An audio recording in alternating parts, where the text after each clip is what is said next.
cork has a volume 25 centimeter cube. So cork and volume হলো গিয়ে 25 centimeter cube. The density of cork is 0.25 gram centimeter minus cube. তো এখানে মাস বের করতে বলেছে। তো বের করেছি। আর মাস বের করতে হলে ভলিউম ইনটু ডেনসিটি করতে হবে। ডেনসিটি করতে লাগে। এটা ভলিউম কেন আমরা ভলিউম করতে লাগে? টু ফাইন্ড মাস।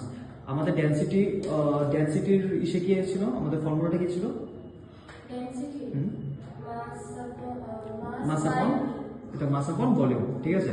আমাদের কাছে ডেনসিটি প্রেজেন্ট ছিল, আমাদের কাছে মাস ছিল না, তার জন্য মাসটা চলে গেছে ডেনসিটি জায়গাতে। ডেনসিটি এটা রেসিপ্রোকাল হয়ে গেছে, মানে সাইড চেঞ্জ হয়ে গেছে, তার জন্য আমাদের ডিভাইডটা মাল্টিপ্লিকেশনে কনভার্ট হয়েছে, correct? Okay, after that multiplication করে কত এসেছে answer? 6.25 gram. 6.25. You got 3 marks. Then your total marks is 10 out of 7. It is 10 out of 10. very good. Very good.